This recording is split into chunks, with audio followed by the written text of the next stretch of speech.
एक बार एक जैन फकीर को उनके कुछ मित्रों ने खाने पर बुलाया। जापान की घटना है। 7 मंजिला इमारत थी जहां वे ठहरे हुए थे। 7वें मंजिल पर ही उस घर के मालिक ने सारी व्यवस्था कर रखी थी। उस घर के मालिक ने अपने और भी बहुत से दोस्त और रिश्तेदारों को भी बुलाया था। सभी उस 7वें मंजिल में साथ बैठकर उस जैन फकीर की बातें सुन रहे थे। तभी अचानक भूकंप आ गया। जापान में भूकंप आते भी बहुत है।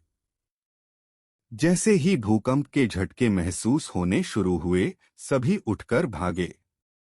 दरवाजे और सीढ़ियों पर बहुत भीड़ हो गई। करीब 100 के आसपास लोग थे।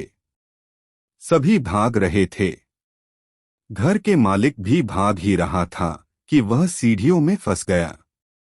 तभी अचानक उसे याद आया कि कार्यक्रम के मुख्य अतिथि वे जैन फकीर तो कहीं दिख ही नहीं रहे। कहीं वे कमरे में ही तो फंसे नहीं रह गए। वो उन्हें देखने वापस कमरे में गया। उसने देखा तो वो देखकर दंग रह गया।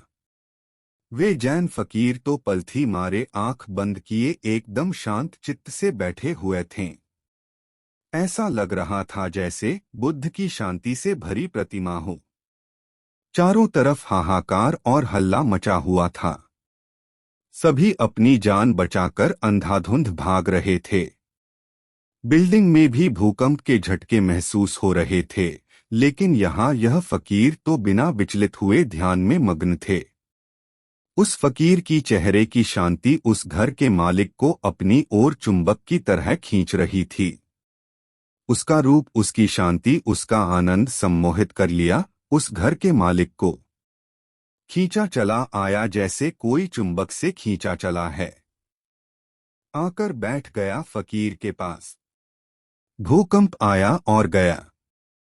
कुछ देर बाद जैन फकीर ने अपनी आंखें खोली और भूकंप की वजह से जिस जगह पर उनकी बात रुक गई थी, उसी जगह से उन्होंने अपनी बात दोबारा शुरू की। घर के मालिक ने कहा, महाराज, अब मुझे कुछ भी याद नहीं कि हम क्या बात कर रहे थे और कहां पर हमारी बात रुक गई थी। सारे शहर में हाहाकार मचा हुआ है। सभी अपनी अपनी जान बचाकर भाग रहे हैं। इतना बड़ा भूकंप, इतना बड़ा झटका आया। अब तो इसके बाद मुझे यह भी याद नहीं है कि हम किस बारे में बात कर रहे थे। इसलिए आप कृपया करके वह बातें दोबारा शुरू ना करें। और अब वह बातें मैं आपसे पूछना भी नहीं चाहता हूँ। अब तो मैं आपसे कुछ और ही पूछना चाहता हूँ। गृहपति बोला, महाराज, एक बात बताइए कि भूकंप आने पर हम सब भागे पर आप क्यों नहीं भागे।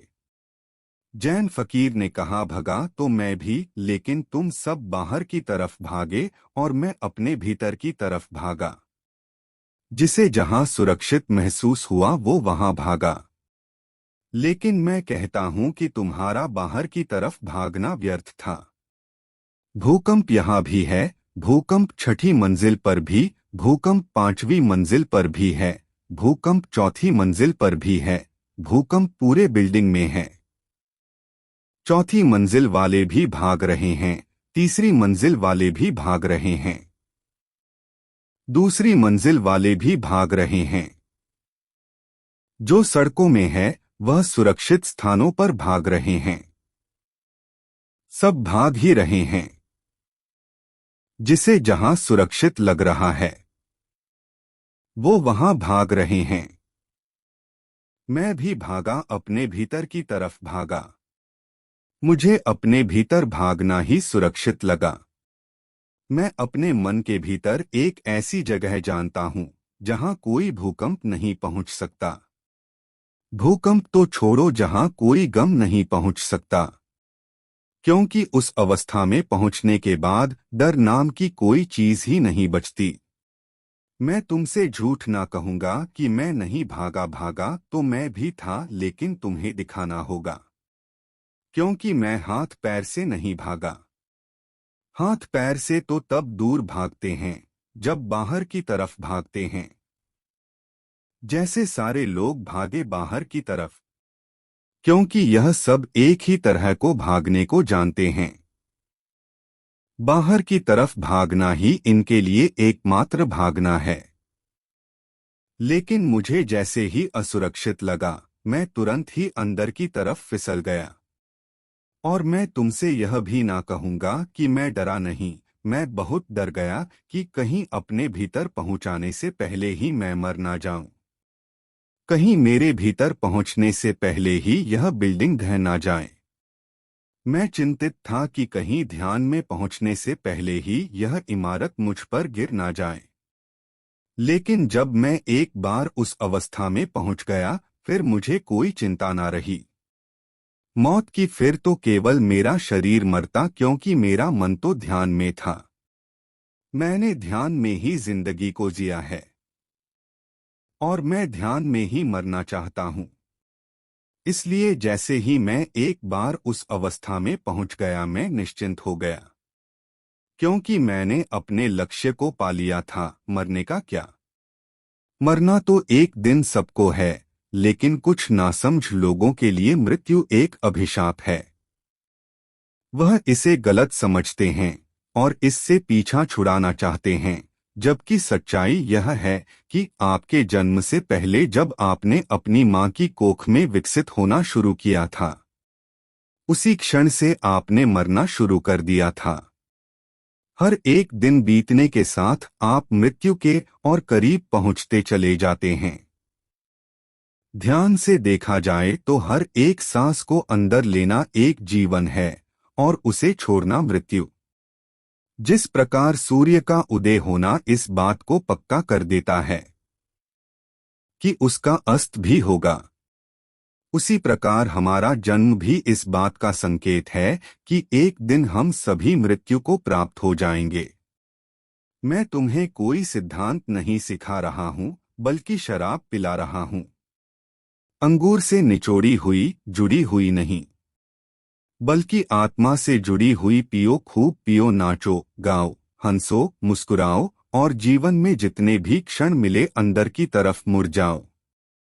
किसी भूकंप का इंतजार मत करना, क्योंकि भूकंप के समय वही अंदर जा पाते हैं जो रोज अंदर जाते रहते हैं, जिनका रोज आना जाना लगा रहता है। मैं अंदर जा पाया क्योंकि मैं रोज जाता हूं और अंदर का यह रास्ता मेरे लिए परिचित था। यह मत सोच कर बैठो कि जिस दिन मृत्यु आएगी उस दिन ध्यान कर लेंगे, नहीं हो पाएगा। अगर जीवन भर धन की चिंता की है तो मरते वक्त भी अंदर धन की ही चिंता चलती रहेगी।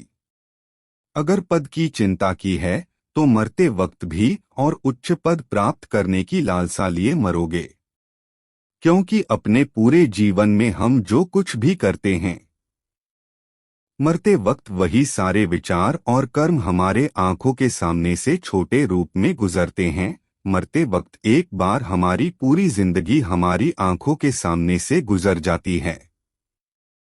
संक्षिप्त में कहूं तो जिंदगी भर हम जो भी करते हैं, अंत समय में हम वही महसूस करते हैं। अगर हमने पूरी जिंदगी भर किसी को दुख पहुंचाया है, तो अंत समय में भी उसके पश्चाताप में हम दुखी मन से ही मरेंगे। और अगर हमने जिंदगी भर अच्छे काम किए हैं, तो अंत समय पर हमारे पास विचार करने के लिए अच्छी यादें होंगी और हम खुशी खुशी इस दुनिया को अलविदा कहेंगे। फकीर ने उस घर के मालिक से कहा, अगर तुम ध्यान में मरना चाहते हो तो ध्यान में जाना, ध्यान को जीना शुरू कर दो, ताकि मरते वक्त तुम्हें अपने भीतर जाने में तकलीफ ना हो और तुम ध्यान में ही इस दुनिया को अलविदा कहो।